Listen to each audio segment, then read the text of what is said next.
Hi, Doug Dormer here with Chapter 1, Episode 5 in our discussion series on progress along the healthcare roadmap.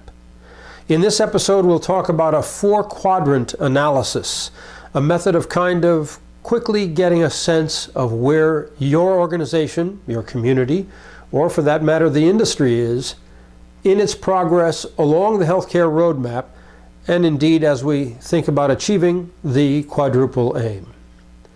As I'm out talking to folks, I often ask them, where are you? Do you have a clear sense of the future?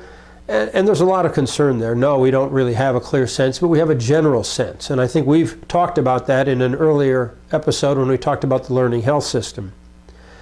But when you drill into it, we find that people are a lot less sure about where they are. So we've put together this little 4-quadrant analysis. Nothing really profound, but it provides kind of a handy starting point for the discussion. So we wanted to share that with you today. The 4-quadrant analysis is kind of a general, common approach where you measure a particular subject along 2 axes, looking at 2 variables or criteria, and consider it in the terms of those 2 criteria. Certainly the most popular known version of this is Gartner and their Magic Quadrant, a wonderful model where they'll look at specific companies in a niche and compare them to each other so that those that rank lower on either one of the 2 axes are compared with those that might achieve the higher levels. And so, of course, the Gartner world, that Magic Quadrant would be the top right quadrant, which shows organizations that are achieving wonderful things. Now, when we apply this to the healthcare roadmap, we've decided to focus on 2 criteria. Vision, which is to say, does the organization or the community have an understanding of where this is likely to go broadly and their role within it, and a plan to be able to achieve that, and implementation, technology, workflow, payment models, evidence-based practice, and technology that will allow you to achieve that vision. When we look at where most organizations are, or at least are coming from, it's someplace down here where they don't have a clear sense of the vision. They have limited technology. Indeed, many organizations are just trying to keep their head above water, implementing meaningful use and meet other requirements either of payers or of a regulatory nature.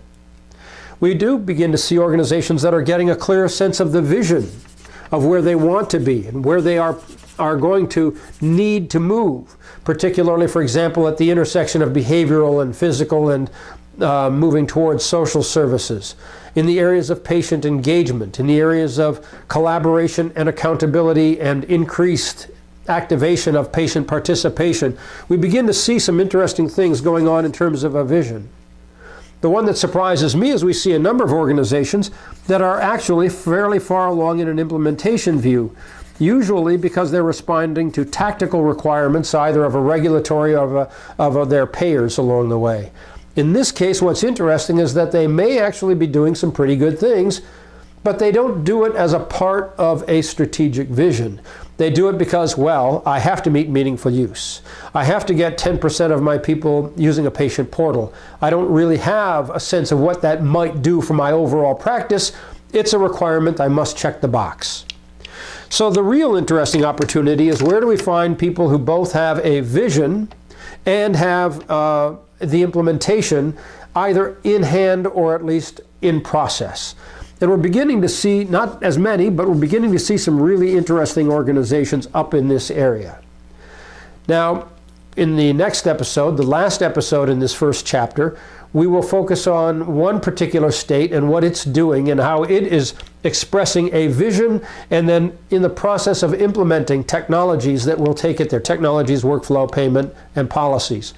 So that's really all I wanted to do today, was introduce the notion of this 4-quadrant model and ask you to think about where do you stand in your community and in your industry, because now competition under the new payment models shifts from just geographic competition with the budget neutral policies under, for example, the merit-based incentive payment system. You now find that we are effectively creating competition nationally for those with the best outcomes. So necessarily we will see progress moving from low vision, low ranks for implementation towards a higher vision and higher levels of implementation.